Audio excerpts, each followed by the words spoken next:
Bonjour à tous. Alors aujourd'hui, je vais vous proposer une vidéo sur les risques psychosociaux. Un terme que vous avez très certainement entendu. Et des fois, on ne sait pas tellement ce qui s'y cache derrière. Alors moi, je vais vous proposer sa définition, ses déclencheurs, les conséquences pour les salariés, mais aussi les conséquences pour l'employeur. Et qu'est-ce que le coaching peut amener en cas de vécu de risques psychosociaux.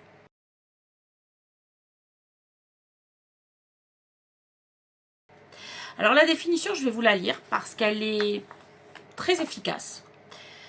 Les risques psychosociaux regroupent plusieurs aspects de la vie professionnelle qui peuvent affecter la santé mentale et physique.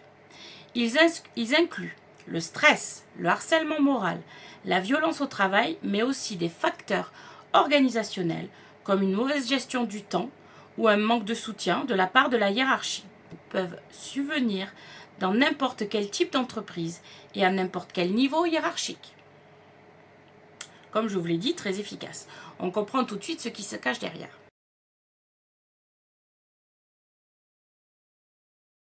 Les facteurs déclenchants, j'en ai listé 5. Déjà, il y a les conflits interpersonnels. Alors ça peut être des conflits entre deux salariés, ça peut être le conflit entre les salariés et l'entreprise, ça peut enclencher une ambiance délétère dans l'entreprise et avoir des conséquences sur le bien-être des employés comme de la hiérarchie. Le deuxième déclencheur, ça va être la surcharge de travail. Ça veut dire que la personne va être en épuisement professionnel puisque ce qu'on lui demande dans son temps imparti de travail n'est pas possible. Cela ne peut avoir que des incidences sur l'état de santé psychologique, physique et émotionnel de la personne.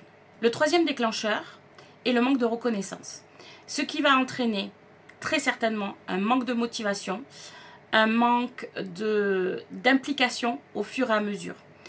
La personne, elle a aussi besoin de feedback sur son travail pour savoir que le travail est bien fait et que c'est reconnu.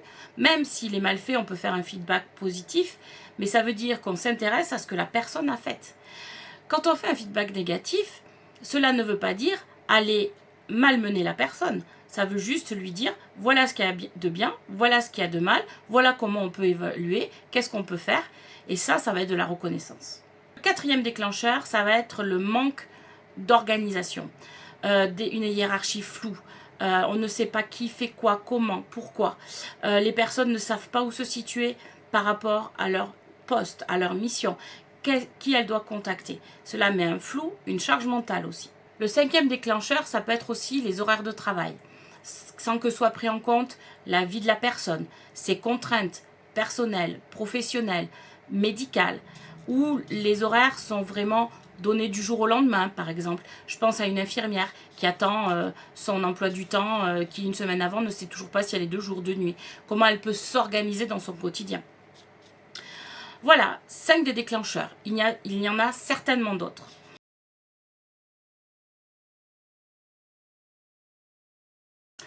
Alors, comme on peut l'imaginer, ce que je viens de décrire va avoir une implication sur la santé mentale de la personne. Donc une implication aussi sur sa motivation, sur son implication professionnelle, sur sa vie personnelle. Parce que quand elle va rentrer à la maison, elle va avoir besoin de décharger ce qu'elle a vécu, elle va peut-être pas être de très bonne humeur, elle va peut-être pas être très impliquée dans sa vie perso puisqu'elle est complètement prise dans sa vie professionnelle. Il peut y avoir aussi des implications physiques. À un moment donné, le corps, il peut dire stop parce que ce qu'on lui demande, c'est trop. Ça peut être aussi le corps qui fait une alerte. Attention, là, maintenant, il faut s'arrêter. C'est plus possible ce que vous vivez. Et la personne va somatiser des choses. Et si elle ne l'écoute pas, le corps, il va aller de plus en plus loin dans ses appels à l'aide. Ça va avoir une implication sur sa motivation. Comment on peut avoir envie d'aller travailler en se disant je sais pas, je vais encore avoir aucune reconnaissance, de toute manière je fais des heures à la toc, elles sont pas payées, je ne pourrai pas les récupérer, je vais me faire harceler, voilà, tout ça fait que le travail rendu sera de moins bonne qualité que ce que la personne est capable de faire. Et ça va enclencher potentiellement un cercle vicieux parce que la hiérarchie va se rendre compte que le travail est moins bon, va être encore plus sur le dos, avec son management qui n'est pas adapté, et ça va être la glissade vers l'arrêt très certainement de la personne.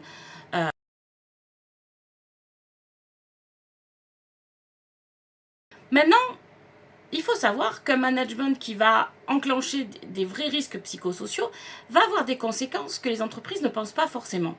Déjà, des arrêts maladie. Donc il va falloir les remplacer. Ou alors ça veut dire qu'on va encore mettre plus de travail sur les autres professionnels, ce qui va enclencher aussi des arrêts maladie. Donc la productivité de l'entreprise va s'en sentir, va être impactée. Il va y avoir des arrêts maladie, des gens qui sont sous l'eau, qui ne pourront pas faire tout ce qu'ils ont à faire. Il va y avoir une ambiance délétère qui ne va pas entraîner de motivation. Donc la productivité va s'en sentir vraiment impactée. Les risques psychosociaux, ça entraîne de l'absentéisme, du turnover. Le turnover demande effectivement plus de formation, ça demande beaucoup plus de temps. Il y a toujours, l'entreprise est perdante si elle ne fait pas attention au bien-être de ses salariés.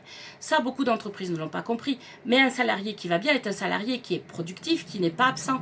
C'est un salarié qu'on n'a pas besoin de remplacer, et donc ça veut dire qu'il est formé.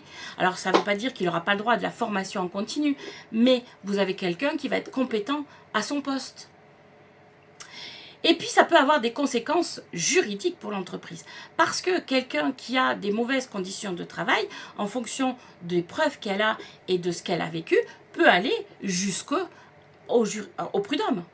Donc, l'entreprise peut être impactée financièrement de ce côté-là aussi. Les entreprises ont des obligations pour faire face aux risques psychosociaux. Elles ont des obligations d'avoir un programme de prévention des risques psychosociaux, mais aussi de gestion des risques psychosociaux quand ils sont là, présents, parce qu'on ne peut pas toujours anticiper la présence ou non de ces risques psychosociaux. Et ils ont une obligation de permettre à leurs employés de travailler dans de bonnes conditions. Mais souvent, c'est présent, mais pas toujours mis en place. C'est fait parce que c'est obligatoire, c'est la loi, mais c'est pas toujours mis en place.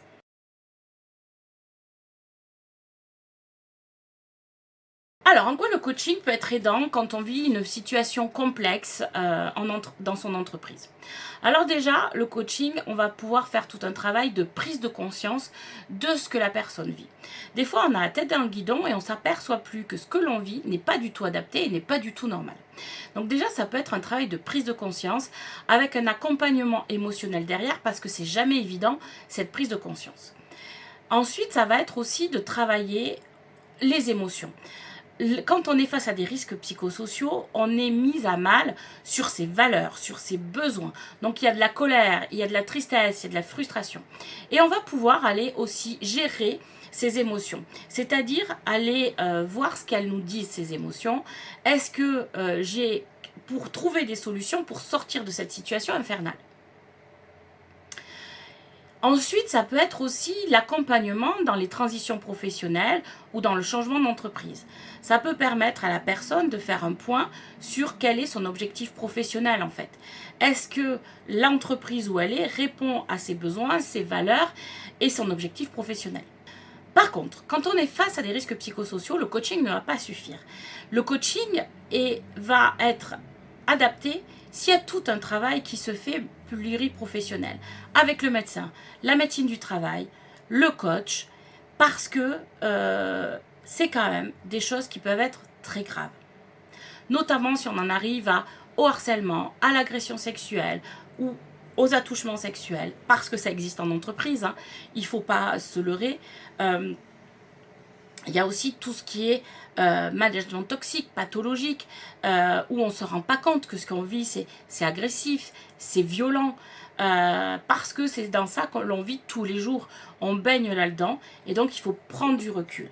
La prise de recul, le coaching peut l'aider, mais je pense que pour vraiment sortir de tout ça, qui peut amener à des choses quand même assez graves, comme du burn-out, du burn-out, c'est-à-dire la perte de sens au niveau professionnel, ou du bore-out, parce que par l'ennui professionnel, parce que la mise au placard, c'est aussi une forme de violence.